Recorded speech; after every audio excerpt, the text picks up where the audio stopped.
Hello friends, मैं ध्वनि अपने YouTube channel Hindi horror diary में आपका स्वागत करती हूँ।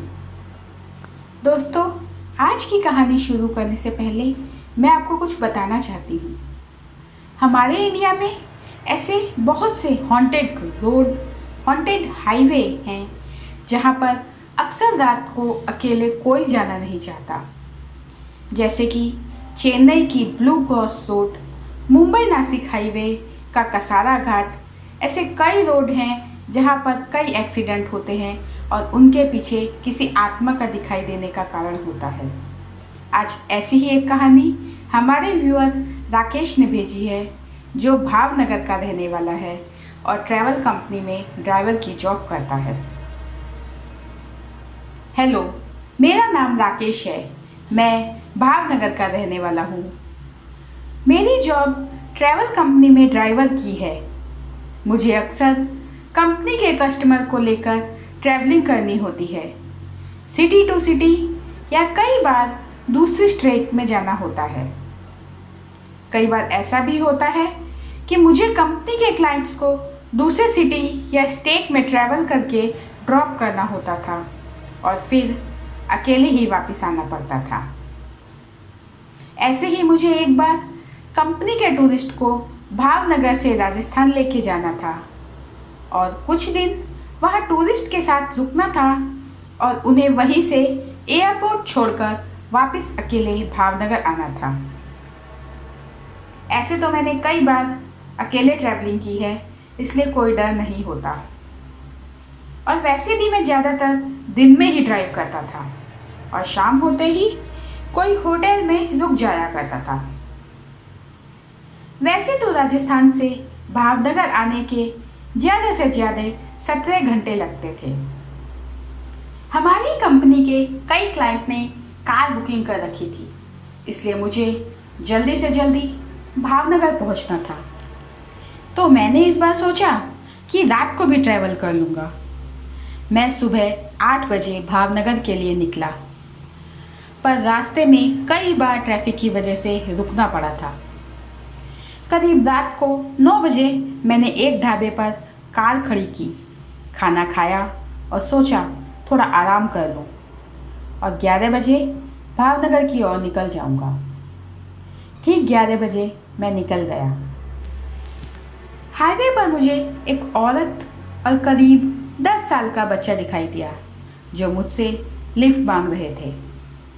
वैसे तो मैं कभी गाड़ी रोकता नहीं, पर उस दिन बच्चे को देख के रोक दी। मैंने उस औरत को पूछा कि कहीं जाना है। वो औरत बोली, मेरा बच्चा बहुत बीमार है, उसे नज़दीक में डॉक्टर के पास ले जाना है, आप मेरी मदद कर दो। बच्चे को देख के मैंने उन दोनों को कार में बिठा दिया। कुछ आगे जाते एक सुनसान रास्ते में उस औरत ने गाड़ी मोड़ने को कहा। मैंने गाड़ी मोड़ दी। रास्ता बिल्कुल अंधेरा था, पता भी नहीं चल रहा था कि ये कौन सा रास्ता है। बीच रास्ते में उस औरत ने गाड़ी रोकने को कहा। मैंने गाड़ी रोक दी। वो बोली, बस मैं यहीं से चली जाऊंगी। सड़क के किनारे बिल्कुल जंगल था। मुझे कुछ समझ नहीं आ रहा था, पर मुझे क्या, मैंने कुछ नहीं पूछा और वो दोनों जंगल की ओर चले गए। मैं बस कार स्टार्ट ही करने वाला था कि इतने में बच्चे की चिल्लाने की आवाज़ आई। मैं गाड़ी से उतर गया और आवाज़ के पीछे भागा। मैंने देखा कि वो औरत और उसका बच्चा एक कुएं में कूद गए। मैं जल्दी से कुएं की ओर भागा और देखा वहाँ कुछ नहीं था।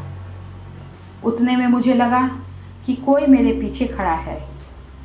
मुड़ के देखा तो वो औरत और उसका बच्चा वहीं था और उनकी आंखें लाल हो गई थी।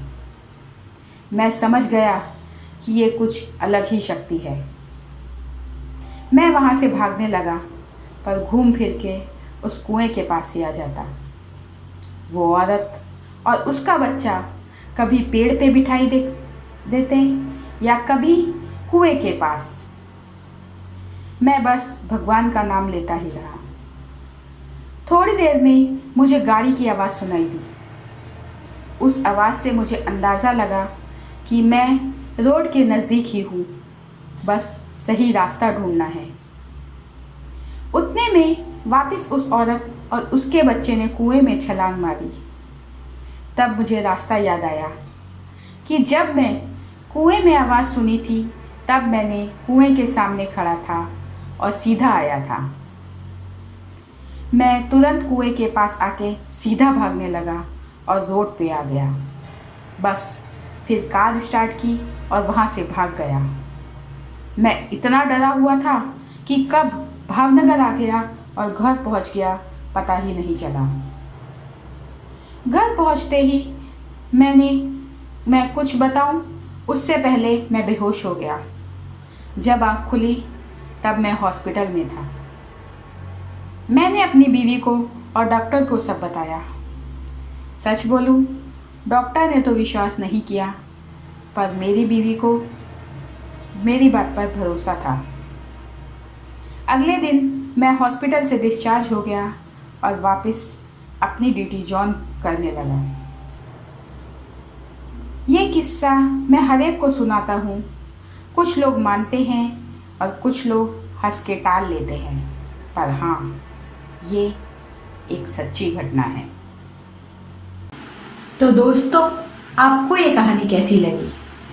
अगर आपको ये कहानी अच्छी लगे तो लाइक करें, कमेंट करें, हमारे चैनल को सब्सक्राइब करें और दोस्तों के साथ शेयर करें। और हाँ, अपने एक्सपीरियंस, अपनी कहानी हमें hindihorrordiary@gmail.com पर मेल कीजिए। मैं अब आपसे इजाज़त लेती हूँ। अगले हफ्ते फिर हाजिर होंगी एक नई कहानी के साथ।